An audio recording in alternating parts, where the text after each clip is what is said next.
ಇಡ್ಲಿ ಜೊತೆಗೆ ಗರಿ ಗರಿಯಾಗಿರೋಂಥ ಉದ್ದಿನವಡೆ ಮಾಡ್ತಾಯಿದ್ದೀನಿ.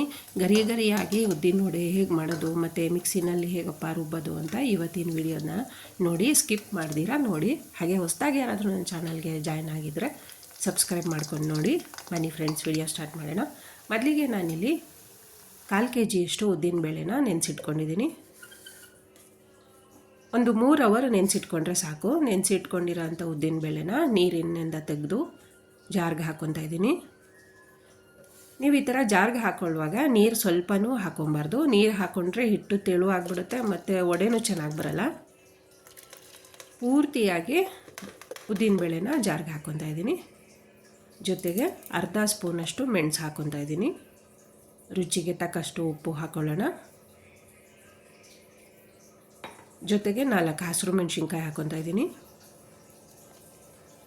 ಇವಾಗ ಮುಚ್ಚಳ ಹಾಕ್ಕೊಂಡು ರುಬ್ಕೊತಾ ಬರೋಣ. ರುಬ್ಬುವಾಗ ಮಿಕ್ಸಿನ ಆನು ಆಫು ಮಾಡಿಕೊಂಡು 1 ಸ್ಪೂನಿಂದ ನೀವು ಅದನ್ನು ಉದ್ದಿನಬೇಳೆನ ಒಳಗಡೆ ಹಾಕ್ತಾ ತೊಳ್ಕೊಂಡು ಬಂದು ರುಬ್ಬಿದ್ರೆ ನೋಡಿ, ನಾನು ತೋರಿಸ್ತಿದ್ದೀನಲ್ವ ಆ ಥರ ಸ್ಪೂನಿಂದ ನೀಟಾಗಿ ಒಳಗಡೆ ಹಾಕ್ಕೊತಾ ಆನು ಆಫು ಮಾಡಿಕೊಂಡು ರುಬ್ಬಿದ್ರೆ ಇಷ್ಟು ನುಣ್ಣಗೆ ಚೆನ್ನಾಗಿ ಬರುತ್ತೆ. ಅಷ್ಟೇ ಸಿಂಪಲ್ಲಾಗೂ ಇರುತ್ತೆ, ಅಷ್ಟೇನು ಕಷ್ಟ ಅಂತಲೇ ಅನಿಸಲ್ಲ. ನೀವು ಸ್ಪೂನ್ ಯೂಸ್ ಮಾಡ್ಕೊಳ್ಳಿ ರುಬ್ಬುವಾಗ. ಈಗ ರುಬ್ಬಿರೋ ಅಂಥ ಉದ್ದಿನಬೇಳೆ ಹಿಟ್ಟನ್ನ ಬೇರೆ ಪಾತ್ರೆಗೆ ಶಿಫ್ಟ್ ಮಾಡ್ಕೊತಾ ಇದ್ದೀನಿ. ಸ್ವಲ್ಪ ಸೋಡಾ ಪುಡಿ ಹಾಕ್ಕೊಂಡಿದ್ದೀನಿ. 1 ಸ್ಪೂನು ಅಕ್ಕಿ ಹಿಟ್ಟು ಹಾಕ್ಕೊತಾ ಇದ್ದೀನಿ. ನೀವು ಈ ಥರ ಅಕ್ಕಿ ಹಿಟ್ಟನ್ನ ಹಾಕ್ಕೊಂಡು ಉದ್ದಿನ ವಡೆ ಟ್ರೈ ಮಾಡಿ ನೋಡಿ, ಎಷ್ಟು ಗರಿಯಾಗಿ ಬರುತ್ತೆ ಅಂದರೆ ತುಂಬ ಅಷ್ಟೇ ಗರಿಯಾಗಿ ಬರುತ್ತೆ. ಜೊತೆಗೆ ಕಟ್ ಮಾಡಿರೋಂಥ ಕಾಯಿ ಪೀಸ್ ಹಾಕ್ಕೊಂಡು ಸ್ವಲ್ಪ ಕೊತ್ತಂಬರಿ ಹಾಕ್ಕೊಂಡು ಮಿಕ್ಸ್ ಮಾಡ್ಕೊತಾ ಇದ್ದೀನಿ. ನೀಟಾಗಿ ಮಿಕ್ಸ್ ಮಾಡ್ಕೊಬೇಕು. ಮಿಕ್ಸ್ ಆದಮೇಲೆ ಒಂದು ಅರ್ಧ ಗಂಟೆ ಹಾಗೆ ಮುಚ್ಚಿಡಿ. ಹಿಟ್ಟನ್ನು ಅರ್ಧ ಗಂಟೆ ಮುಚ್ಚಿಡೋದ್ರಿಂದ ಅದು ನೀಟಾಗಿ ಎಲ್ಲ ಹುದುಗಿ ಹದವಾಗಿ ಬರುತ್ತೆ ಹಿಟ್ಟು. ಎಣ್ಣೆ ಕಾದಿದೆ. ಇವಾಗ ಅರ್ಧ ಗಂಟೆ ಆದಮೇಲೆ ಸ್ವಲ್ಪ ಉಂಡೆನ ಹಿಟ್ಟನ್ನ ತೊಗೊಂಡು ನಾನು ತೋರಿಸ್ತಾ ಇದ್ದೀನಿ ನೋಡಿ, ಆ ಥರ ಬೆರಳಿಂದ ಪ್ರೆಸ್ ಮಾಡಿಕೊಂಡು ಮಧ್ಯ ಹೋಲ್ ಮಾಡಿಕೊಂಡು ಎಣ್ಣೆನಲ್ಲಿ ಬಿಡ್ತಾ ಬರಬೇಕು. ಎಷ್ಟು ಸಿಂಪಲ್ಲಾಗಿ ನಾವು ಮನೆಯಲ್ಲೇ ಮಾಡ್ಕೊಬೋದು ಅಂದರೆ ಅಷ್ಟೇ ಸಿಂಪಲ್ಲಾಗಿ ಮಾಡ್ಕೊಬೋದು. ಕಷ್ಟನೇ ಅಂತ ಅನಿಸಲ್ಲ.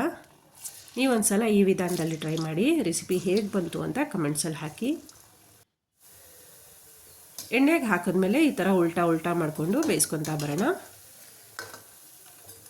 ಫ್ರೆಂಡ್ಸ್, ಯಾರಾದರೂ ನನ್ನ ಚಾನಲ್ಗೆ ಹೊಸದಾಗಿ ಜಾಯ್ನ್ ಆಗಿದ್ದೀರಾ ಅಲ್ವಾ, ಪ್ಲೀಸ್ ಸಬ್ಸ್ಕ್ರೈಬ್ ಮಾಡ್ಕೊಂಡು ನೋಡಿ. ಹಾಗೆ ಬೆಲ್ ಬಟನ್ ಕ್ಲಿಕ್ ಮಾಡಿ ಆಲ್ ಅಂತ ಸೆಲೆಕ್ಟ್ ಮಾಡ್ಕೊಂಡು ನೋಡಿ, ಯಾಕಂದರೆ ನಾನು ಹಾಗೋ ಪ್ರತಿಯೊಂದು ನೋಟಿಫಿಕೇಷನು ಬರ್ತಾ ಇರುತ್ತೆ. ಈಗ ನೋಡಿ ಕಲರ್ ಚೇಂಜ್ ಆಗಿದೆ. ಉದ್ದಿನ ವಡೆ ಕಲ್ಲರು ಇಷ್ಟು ಬಂದ ಮೇಲೆ ತೆಕ್ಕೊಂಬರೋಣ. ಸರ್ವಿಂಗ್ ಬೌಲ್ಗೆ ಹಾಕ್ಕೊತಾ ಇದ್ದೀನಿ.